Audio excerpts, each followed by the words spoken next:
Hello and welcome to Hixxy Studio. In this video I'm going to show you how to make this card.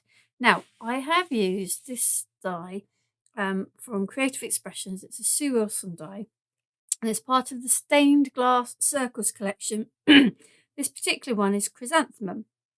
Now when I saw the die I thought, oh, stained glass, oh, how can I kind of play with that to make it slightly looking like a stained glass window. So what I've done is I have used some glossy accents. Now, you might not have glossy accents. You might have glossy highlights from Glossy Companion or some sort of similar kind of product. It is basically, it's clear and it dries very shiny. So you can see here.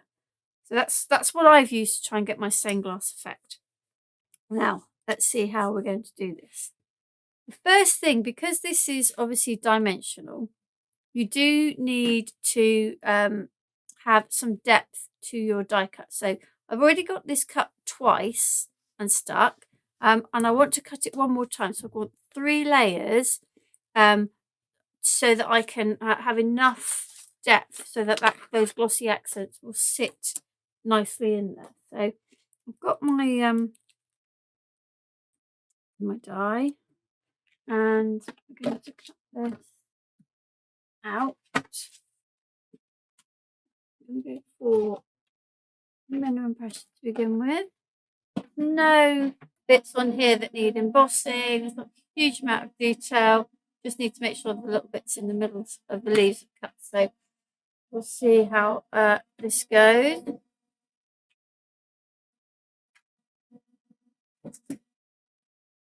Turn it over.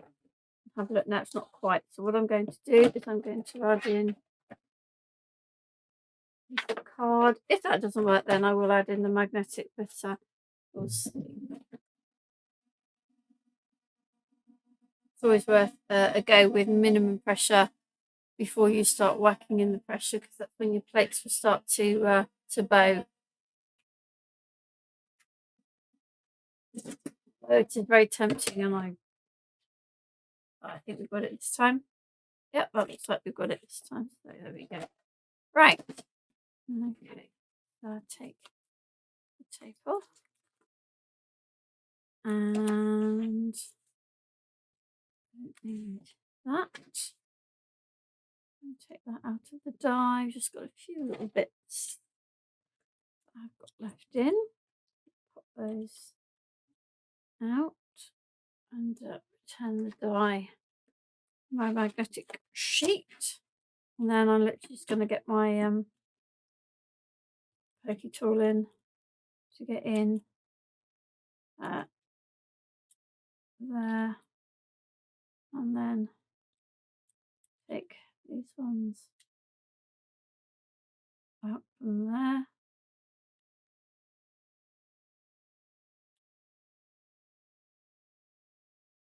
Okay, and then I'm going to get the glue onto this and glue this on top of the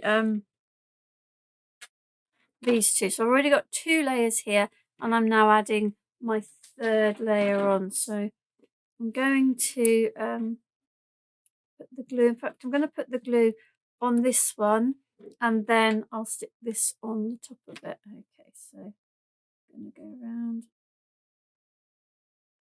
the edge like so. So what this is doing is giving it the depth to hold the glossy accents while it dries. And I also felt like using black was a bit like, you know, the leaded parts of a real stained glass window.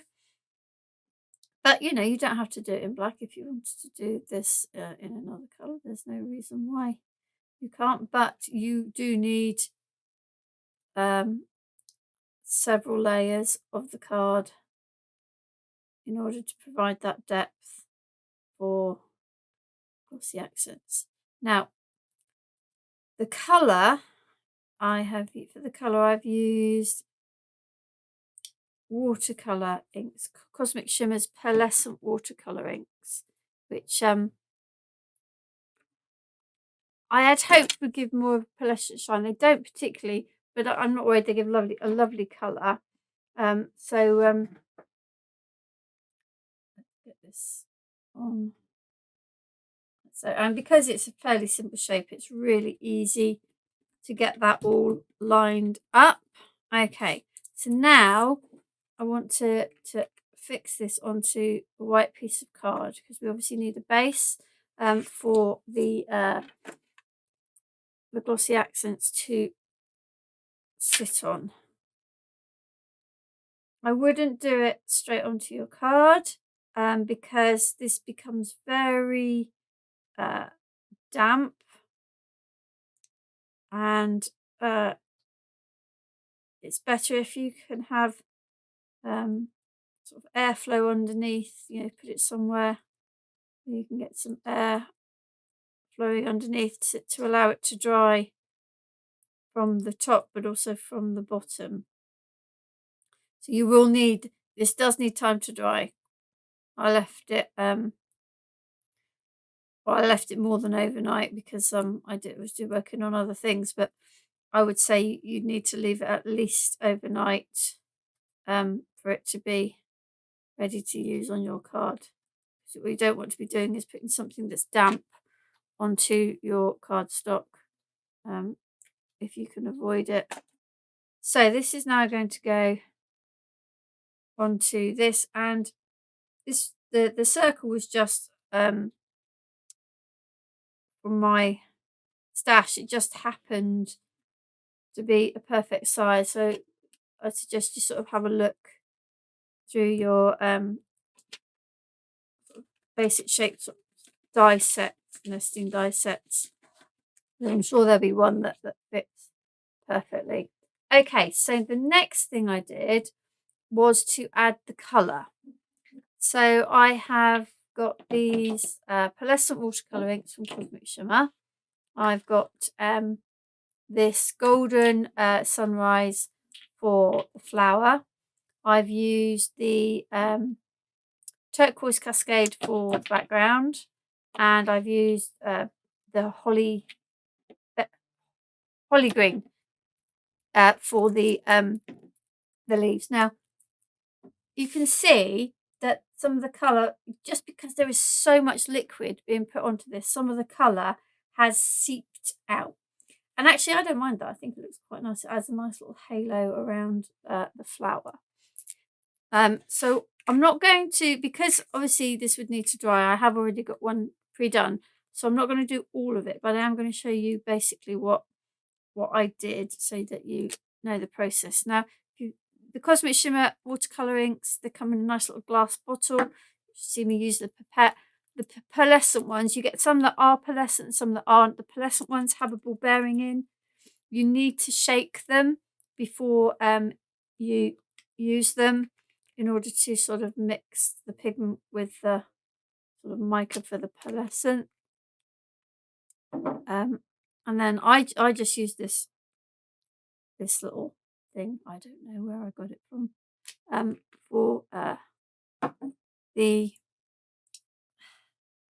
For putting the inks in. Now you don't really want to be adding water to these. The only reason I've got water out is to clean my brush. Okay, so I literally just taken the colour and I've just literally gone in like this. So I've taken the green and gone in the leaves like so. So if I just do a couple of the leaves there like that, if I do this one here as well. Oops. Okay, and then like I say, all I'm doing is using water to clean my brush. I don't want my brush to be very wet. So, and then I've used the golden sunrise in the petals, and I've probably used too much there, but that's okay.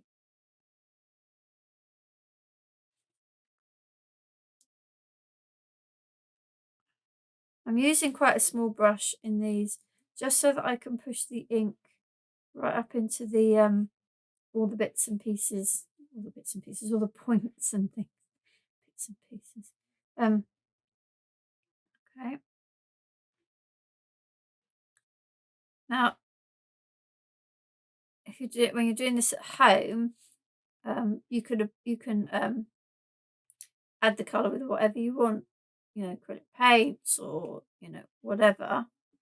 But I would say if you can allow it to dry completely, or, you know, give it a good heat blast, which is what I'm going to do in a minute, I would, because otherwise you're just adding more and more sort of liquid onto this. I'm not going to do massive bits of this. I'm going to do this bit and this bit blue just to show you how I would then add in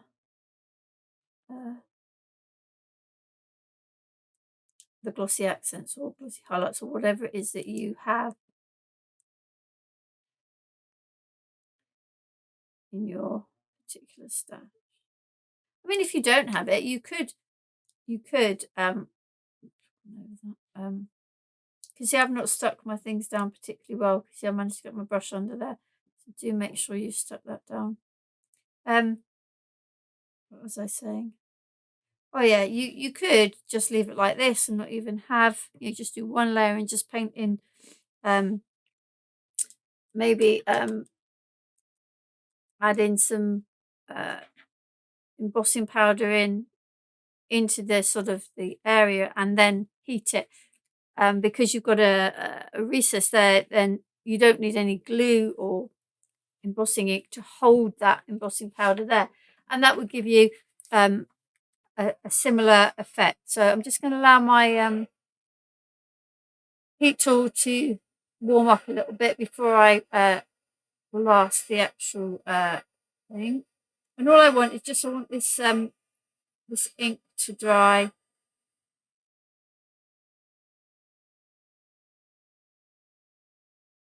I don't want to have heat it for too long.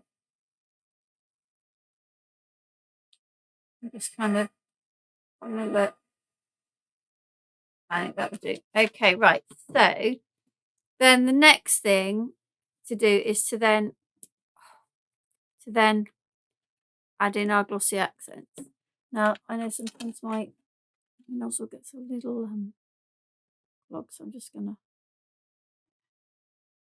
put in a pin just to make sure that it's flowing. But before I do, I'm going to do it onto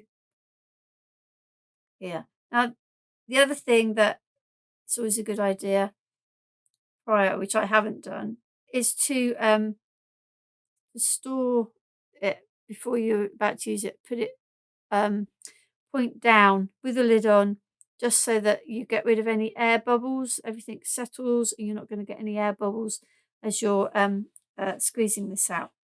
And then all I have done is, because it's got quite a nice fine nozzle, I have literally squeezed it in to, and then I'm not squeezing at the moment, I'm now spreading. Okay. If I need to squeeze some more, I will, but I don't. So I've squeezed in. You see my blob there. And then I'm just using the tool, the end of the applicator to spread it out. So again, squeeze it in and spread it out. Now, you've got quite a long time to work with this. If you look at it and you think, oh, I've put more in that one than that and I need to go back, then you do have time to do that. Okay, so I've done 3 of the petals. Now, you have to be a little bit more careful with the leaves because they're quite narrow. But again, I've squeezing a bit in and then I'm just going to kind of tease it out to the ends. I'm squeezing it in the middle where we got the narrow bit. And if necessary, you can use the end of a paintbrush or a cocktail stick or end of a kebab stick to actually move it around in these very narrow little bits here. Okay, so that's how you do the leaves. And then the these larger bits, again, are quite easy. So you literally just give yourself a good old squeeze out and start to move it. Once you start to move it, you're able to see, you know, how much more do I need to squeeze out.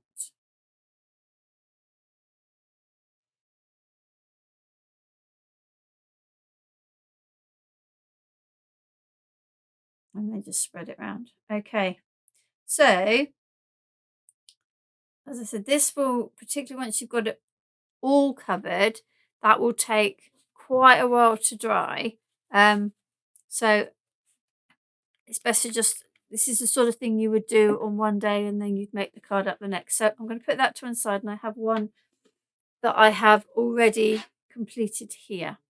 Okay, now you can see that sometimes I had a little bit on here as well. I think it's just where the card has got so saturated, it's given sort of it's pulled the ink in certain places. But actually, again, I think that adds to it, because you know the real old-fashioned, the real old, not old-fashioned, the real old sort of stained glass windows, if you look, have imperfections in them because of the process that they used in creating the glass. So I now have that done. You can see I can, it's not solid, as in, you know, if I bend it, it's going to crack. So it allows me to just make sure I've got this as flat as I can, because with the amount of moisture we've put on, it is going to bow. And then all I've got is my little base card, and I have, this is, I think it's, yeah, 4.5-inch square, and I just picked out the blue with a piece of blue card, and then I also wanted, I'm not bothered about the green there, I don't need that to be focused on, but I want the yellow to really be the focus, which is why I've got yellow here, because that will then draw your eye to the yellow flower, which is what you know I want you to do. So when you're looking at choosing your colours for your mats and layers, just think, what is it in your image that you want the eye to be drawn to? And that will help you to sort of decide on your colours. Okay. So the work, the card is you know quite straightforward. The work has gone into this this lovely stained glass topper. Okay, so we're going to put this in like so. And again, I don't know why I said it because I haven't said it. I would, this has gone on quite nice and flat, but I would put this in between a couple of heavy books, or at home I would put it between the boxes I put all my sort of A4 card in, until that glue has dried, and then that will give you a nice flat sort of seal. Okay, and then just to finish the card off, I've just got some little flat back pearls. I've got some black ones here, which I thought would go nicely. I had a bit of an experiment with different colours. I tried turquoise, I tried some yellow, but the black were definitely the ones that worked the best to tie in with the black base card, and the fact that we cut the die using black card. Okay. A little wax pencil, and that. Oh, hello. There, and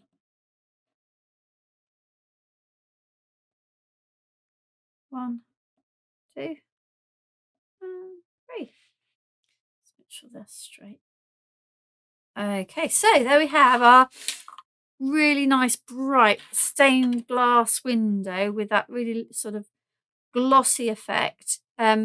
Used the Stained Glass Circles Chrysanthemum die from Creative Expressions from Sue Wilson. Make sure you subscribe to the channel to see what other videos we've got and to be updated when we put new content on. There is another one on the channel that uses this exact same die, but in a completely different way with a little bit of paper piecing, that you can join me there. Thanks for watching.